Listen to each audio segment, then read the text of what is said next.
going dark. Back from the dead is a miracle, doc. They counted me out. Moment of truth, counting it down. Underdog story was down for the count. Back on my feet, back with a mic, back on the beat, back with a family that bang in the streets. The game on lock, I stand with a key. Standing my ground, I am planning to flee. Standing my ground, I am planting my feet. Taking a stand, embracing my destiny, shaking his hand, flipping the script. What's going on, everybody? Welcome to Wednesday Night CrossFit Talk with Carolyn Prevost and myself. How you doing, Carolyn? Not too bad. Just had dinner. Had a little sorbet for dessert. It's delicious. Did you buy it or did you make it? I bought it at Costco. It comes in a fruit, and you just grab a spoon and just scoop it. It's awesome. There's recipes with my Ninja Creamy that you can make sorbets with, like with fresh fruit and everything. I actually haven't even fired it up in probably a month. I bought a Ninja Creamy maybe a year ago or a year and a half ago, and it's still in a box. I haven't even opened it. Lex wanted me to buy it, and I just haven't even opened it. It's ready for her when she comes. It is it would be needed here in Dallas right now. It's pretty warm. But yeah. Aaron Fraser asks what my shirt says. It says WKRP in Cincinnati. And if you're old enough to know what this show, it was a TV show back in the day. But I like the way it looks like an old rock t-shirt. So, and it was one of my favorite shows. So we're here, Fort Worth, Texas, getting ready for the CrossFit Games. They start tomorrow morning, 7 a.m. local time. So that would be 5 a.m. for Carolyn. You'll be up for like 3 hours by that point. Yeah, I'm already going to be up at that point. So, yep. I put all the times for I've already converted everything for the whole day. So I'm ready to go tomorrow between the Olympics and the Games. My day is full because it's my rest day. So it'll be good. Lots of sport watching. Speaking of the Olympics, my plane right now, American has where you can watch free TV on your iPhone or your phone. But my headphones were attached to my laptop, which was in my bag in the overhead, and I couldn't get them to detach, so I couldn't listen to whatever I was watching. So I had to watch the Olympics on closed caption and read all the stuff that was going on this afternoon. It was pretty funny. I've had to do that many times if I forgot my headphones or something, and I didn't want to put it out the volume up super high. I'd just read the captions. Yeah. Don't forget to like and subscribe. That's why Lex is there. Like, subscribe, hit that notifier. We're going to be going live. I've set up all the shows so you can go look and see when we're going live all weekend. We're going to do a wrap up once a day and then our normal show on Sunday night. So we know the entire lineup for tomorrow. We've known event 1 is the run swim. Let's talk favorites for these events for tomorrow. So yeah. Go ahead. On the men's side, I'm looking at Brent Fikowski, James Sprague. Lazar normally does well in running and swimming. So I'd say those 3. Someone like Ricky could probably have a good lead. However, I don't think he is the strongest swimmer as an Aussie. I think he's a good swimmer, but it just depends how much of a lead he can have with his running capacity. And if you're playing the Heat 1 app, it's a lot harder now. You can't just pick the winner. You have to pick from 5 different regions, I think it is, or 4 different regions. Did I pause or did you? Did I lose the internet or you? Yeah, the internet here has been off and on a lot all day. What was the last thing you heard from me? I heard everything. So I'm hearing everything from you. I think you're not hearing me fast enough. Okay. Yeah, so those would be my pick on the men's side would be those three. I still think Jeff and Ricky can do well just because of, and I mean Yella, I don't know his swimming capacity. If he's a good swimmer, but he could be in the mix as well in the top 10. Yeah, I think the run's going to play a big factor, but you obviously need to be a good swimmer. On the female side, I mean, Tia is going to do great. Haley Adams should do well. Emily Rolfe is a strong swimmer and runner. Look for people like Grace Walton to possibly be up there. I'd say those are some solid picks. So I agree with everything you're saying. I think that as a dark horse pick, I think Jeff Adler is going to have a really good event one. I think people are going the Fikowski James Sprague route, and I think that Jeff's going to have a great one. People are counting him out, and he won last year, and he's got something to prove. The other person that I think Hattie Canyon is going to have a great event one. I know that when she was in Bali, swimming was part of her training a couple days a week, and she can run really well. Yeah, that'd be great for her to start the weekend off with a good event. Yeah, not saying she's going to beat Tia or Emily, but she's going to have a really good day. I just think that 3.5 miles of running is definitely substantial, and the good runners are going to get a good lead going into the water. Yeah. Yeah, if you look at Hattie in the berm run that took out the berm, she did really well in that at semifinals. And then I know that she swims a lot. So that's why Kringle's I'm picking her as a dark horse. Kringle's a great runner too. I don't know her swimming capacity. And she's got great endurance. So she could be another one to like a dark horse to watch in that event. Yeah, that's a great pick. So let's move on to event 2. Event 2 was just announced today. I'm not even sure I understand the total the order of it. So it's 4 rounds, and they have the sledgehammer, or like the sledgehammer, and I mean they don't even go like it's a horrible technique that they're using. That's just straight up and down, and then switching, and then they grab a light sandbag that's like soft and like half full, and they toss it over the tire, and they can walk over the tire to the other side. Actually, before they have to do that, they have to touch the ground. So you throw this sandbag, touch the ground, then you have to go over. The amount of people that are going to forget to touch the ground and go over the tire is going to be a lot. There's going to be a lot of no reps there or misjudged reps there. But that was something that was in the video that they had. And then there's 14 reps of that, and then 5 tire flips, and then 4 rounds. So 50 hammers, which just looks embarrassing. It looks like we don't know how to like do a sledgehammer, because it's not even good technique, and you don't get rewarded for any power. Like, I've done a lot of training with that. With hockey, we used to do that all the time on the tires at Wisconsin, and I also did it in CrossFit a little bit, but never a speed thing. It was more accessory. It's more for power building, precision, stuff like that. But like, you're not getting rewarded for any good technique, any power generated. You're just hitting the tire. It's going to bounce back, and you just have to be quick to bring it above your head. It looks ridiculous. It looks embarrassing.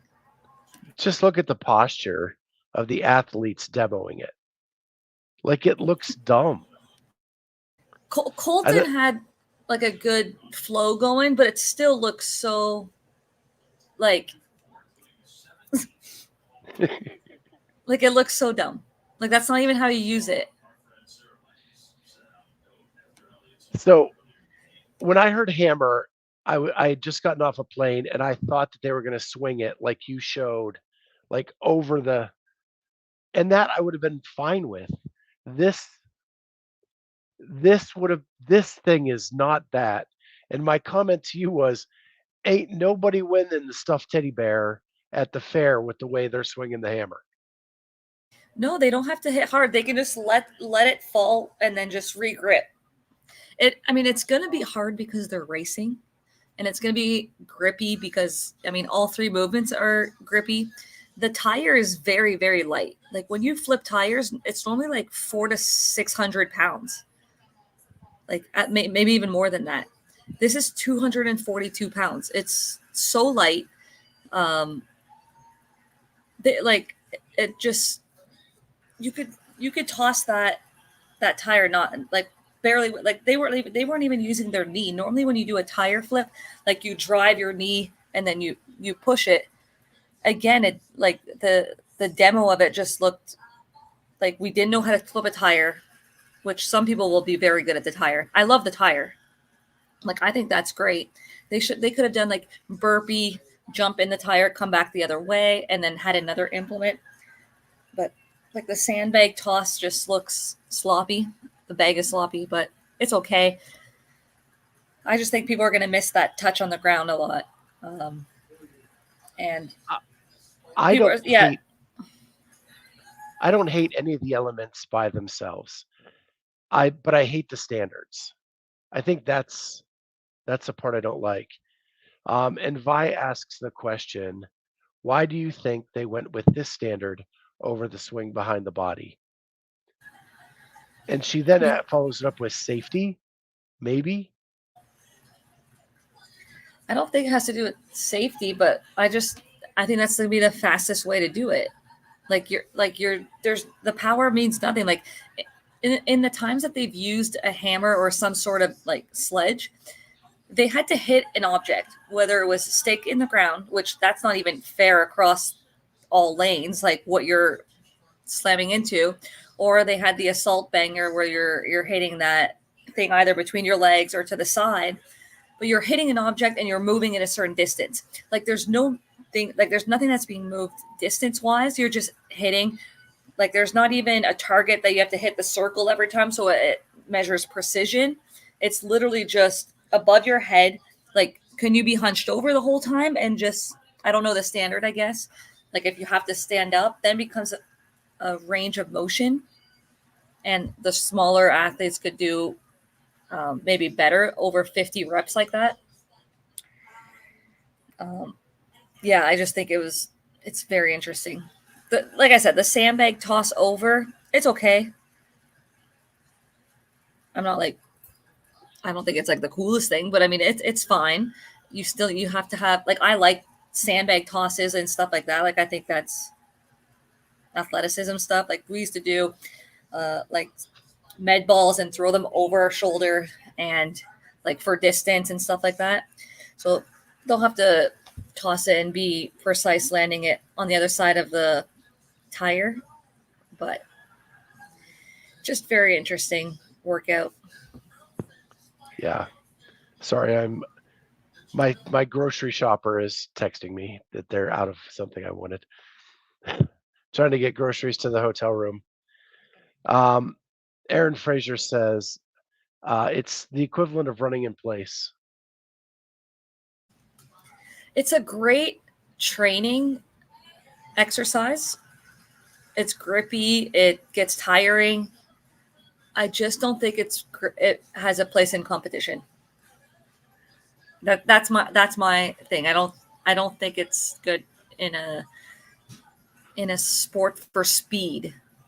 If you're not moving a certain distance, something. If you're just like hitting something on the spot, the standard is very hard. Yeah. It might be a factor. And thinking about it, if you went behind the back, how do you judge that standard? Like, how do you, like, there's no way. Like, and so why not just show them the fastest way to do it? Because everybody's going to do that anyway. Yeah, I mean, you would be dumb to do the correct way because it would be slow. and you'd be dumb to use all the power to go into the tire, because you're not getting any more points or any lead by hitting the tire any harder, and you're just gonna be like wasting your energy that way. Like at the end of the day, it's still going to be exciting because all of us are fans of the sport, and we're going to be excited to see the races go down, and position wise who's going to get the points. But if you're showcasing our sport, I just don't think it looks good.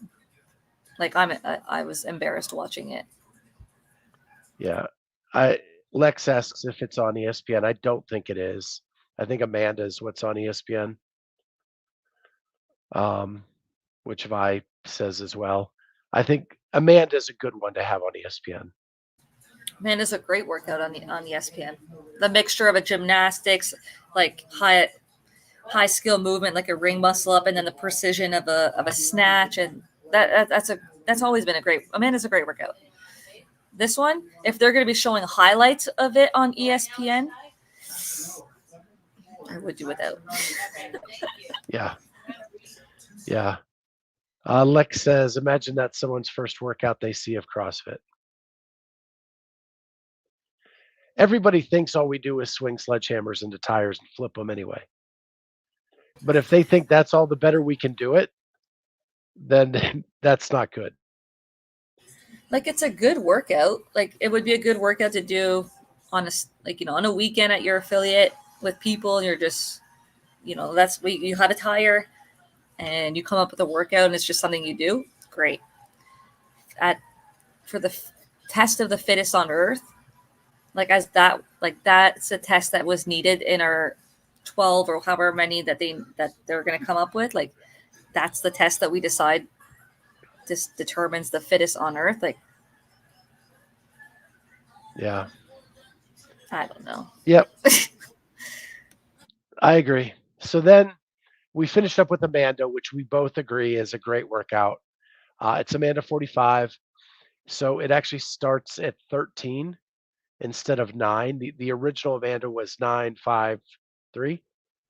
975. 975. This one is 1311 975. So that's a lot. I've heard elite athletes say that when you say Amanda, it sounds like not a lot on paper, the original version. And when you do it, you're gassed at the end. Now you're adding 2 more rounds at the higher end. Does it change the pacing? That slows it down because the real original Amanda, it's unbroken on the barbell. Here with 13, 11, 975, you're not going unbroken on the barbell. You can do fast singles, and then like the men are unbroken on the ring muscle ups. There could be a few women that could go unbroken on the ring muscle ups. I don't think many of them can, but you can definitely see some of them go unbroken on all rounds. It's a good workout. Yeah, I like this one a lot. Yeah, I did it this year in February because I knew Amanda some version of Amanda was coming this year, so I've been playing around with different versions of it. Yeah, it's a good one. I like it. Yeah, this is the one I'm most excited of for tomorrow. To see this in the new venue, in the big, with all the lights and this to be the ESPN one, I think this is going to be fun to watch. Yeah, the venue looks great. I think they did a great job, just with all the rigs and stuff. Looks really good. Yeah. So people asked about the media access. I still don't have my credentials yet. I have to go get them because of when my plane came in and they changed some of the scheduling at the venue. I wasn't able to get there in time to pick up my credentials today. And then they were closing down the venue anyway for team briefings and demos tonight. So we weren't even allowed in the building anyway. And they released all of the team workouts for tomorrow as well. Anything there of note? Because I haven't had time to look at that. So on the first event, it was posted earlier on on their CrossFit Games page. So it's the team runs 3.5 miles, and then they'll paddle together 0.75 miles to the finish line. So a little bit longer on the water than the individuals who are half a mile in the water, which is 800 meters. So that's the first event, which, I mean, I think a lot of the teams have been practicing some version of a running into a paddle after some of the clues have come out, and then also seeing the individual workout. You figured that it was going to be something similar, and sure enough, it is. Event number 2 is a deadlift ladder. It's like a female pair, and then a male paired. It's like a 4-minute AMRAP, and the ladder goes higher. So it's like 20 reps. Let me just pull it up in my phone. Yeah, 20. It's like 20 deadlifts at weight 1, 20 deadlifts at weight 2, and then max deadlifts at weight 3. And you're just going back and forth with your partner for the form until the 4-minute time caps, which, I mean, I love, of course. So the last weight for the barbell on the deadlift for the men is 425, and for the females it's 305. So in the video that CrossFit Games posted, Colton was just ripping them out. Scott had a little bit more difficulty with the deadlifts, but Colton was going after it. And then they'll rest 2 minutes. And then event number 3 is a relay style. So essentially the reps are all 30 total, but it's divided up differently between a ring muscle up and a clean and jerk. So the first athlete would go 6 ring muscle ups or I'm assuming it's ring, and 24 clean and jerk for time. And then the next athlete would go, and their version would be 12 ring muscle ups and 18 clean and jerks at 135.95 as well. The weight stays the same. Athlete 3 would be 18 ring muscle ups and 12 clean and jerks. And then the last one would be 24 clean or ring muscle ups and 6 clean and jerks. So most of the teams, I would assume, their male athlete will be doing the 24 ring muscle ups and the 18 and seeing whether that athlete has that unbroken. And that weight on the barbell is light, that it's a sprint. Like you're essentially going unbroken on both movements, and then you're tagging up. Like I expect almost all the top teams to be unbroken on this. So it could be a range of motion as well. But your grip is going to be a factor depending on the deadlift from the one before. If someone had to hold on and they have to go a little bit earlier, but I think they'll be fine. Yeah, my question to you was going to be, does that mean the females would go first and the males would finish up? And you answered that already. You would think, unless you have someone like a female athlete that would have 18 ring muscle ups unbroken. But I think the round of 24 muscle ups, you might see a break. But I think if you look at a team with Noah Olson or Chandler, or Tola and them, like those athletes can do the 24, I'm assuming, unbroken or in 2 sets. And then they only have 6 clean and jerks after at 135, which is normal. Like it's normally pretty much a touch and go.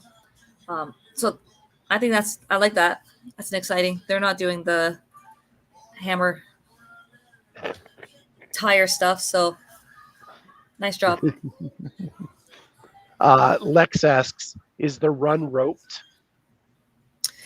I haven't seen if it was roped or not, but I mean, what benefit does it do to separate from your team if you got to wait at the paddle anyways for all 4 members to get there? I would like for it to be roped and they're running together. I like when they do that. Yeah. I think it always looks better roped, because then it's not, your score is just your worst runner. And I know that there's a finisher to this, but it just has that look. And so I like it when And it's roped. that's gonna, and it's been happening like this for many years. But a lot of times, your roast runner is a big factor at one of the events. Um, like I was talking to what's his name, Scuds' boyfriend today, and Yeah, Raph. he was, yeah, and he was saying that you can't hide a good runner or a bad runner anymore. Like you're always, penalized for a bad runner. But if you have a bad lifter, a lot of times you can still make up for it with the other lifters, but you can't make up for the bad runner. And I was like, that's a good point. That you're as fast as that runner. Um, and then we talked about this earlier with the paddle and the synchronization that's going to happen and making sure that they're going straight. But I don't think the distance on the water is significant. I think a lot of it will get determined on the run. However, the beginning of the water, if there's a lot of paddles there, can get um, physical, I'll say. Yeah, my guess is the teams that are together a lot, like the top teams, like Peak 360 and the Mayhem teams, and they're not going to have a problem with the synchronization. But I'm thinking that first heat, you might see some train wrecks. Just if you haven't paddled a lot, there is a technique to it, and there is like you want to reach the same depth in the water. You want to have the same angle on the paddle, or or whatever you're paddling will turn and go not straight. So I think it's more likely in the earlier heats, but just because those top teams have spent the whole year together. Will it just be one heat though? It could just be one Yeah, could large be. heat, but or maybe a difference of 10 minutes, just so that when they get to the water, it's not as scrambled. Um, Yeah, but could we'll be. see. It looks like they have to stay on their knees, and they're not able to stand up on the paddleboard from what the demo team demonstrated on Dave's story a few days ago. Yeah, the last thing I wanted to talk about, and I just want to take the last couple minutes to do that, is if you didn't see the press conference that had today, I've said a lot of things that I didn't like that CrossFit has been doing. I thought the press conference they handled today was excellent, and what they did in it was excellent. They had all the home state athletes talk about what it means for the games to come to their home state. Don Fall spoke. There were executives there, and then they had a level 1 seminar staff member show a class to the press, like what it looks like to do a CrossFit class. And I thought that was brilliant. I missed it, and that sounds awesome. Yeah, That's, and I did see like a picture of Don Fall and the Texas native three athletes that I saw. It was Ariel, um, Domit, and Abby. Yeah, Bethany. And I was like, oh, that's great that they included, the the hometown, or home state, I should say, athletes.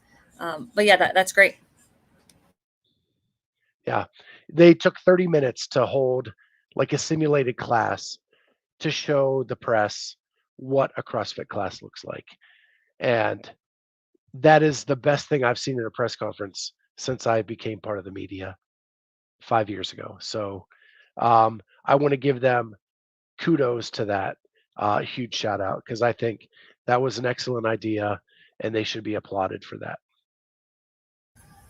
Absolutely.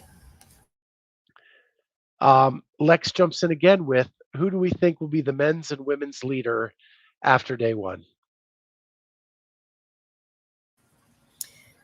I think on the men's side, you're going to see Ricky in the lead after day one. I think he's going to have a great first event. His second event, I have no idea what's going to happen, but he's not super tall, and he's very athletic. He's one of the more athletic ones in the field. He should do well in number two, and he's going to crush Amanda. And then on the female side, I don't think you can go with anyone but Tia.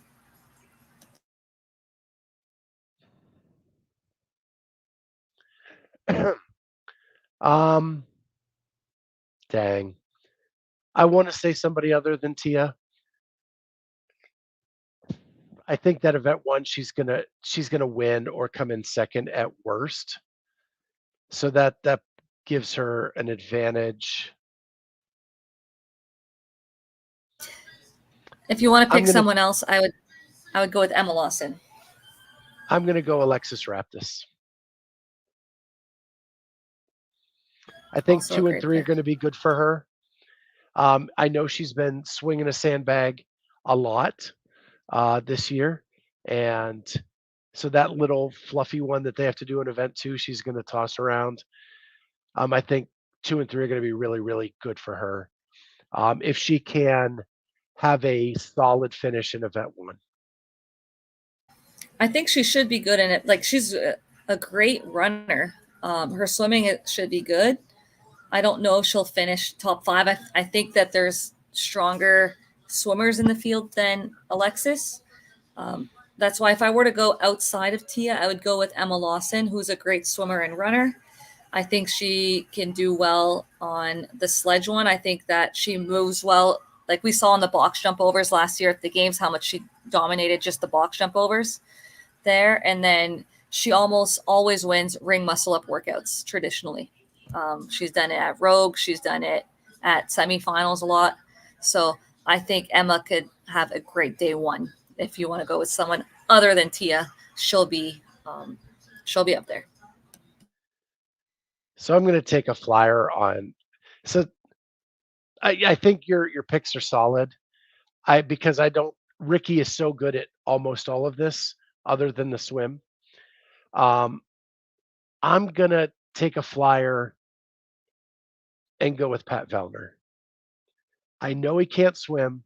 It's not a long part of that workout. Can he get just enough lead to make it solid? He is awesome at muscle ups. He'll kill Amanda too. Um, and that second one is nothing for him. I think he's going to do great in number two. He grew up with a lacrosse stick in his hand. If someone is very agile with both sides of like a stick and something like in his hand in that position, it's literally Pat Vellner as a lacrosse player. So I do think with his athleticism, he adapts very well to workouts at the games that are new to people. He will do very well in 2 and 3. He's a good runner. I think he is better on the swim than what people give him credit for. I think he'll do middle of the pack there, and then great event 2 and 3 that he's going to be all the way up. I don't know if he'll be in first, but he'll be, well within the top 10 after the first day. Lex says Lazar and Justin will have a good day one too. Justin will kill day one. So he'll probably be right there behind Ricky. It'll probably be Ricky, Justin, Pat. We'll go with that. I like that. Like right now, all of these workouts that are out, like Roman, I don't see him as high as Jeff, Ricky, and Pat for what we've known so far on these events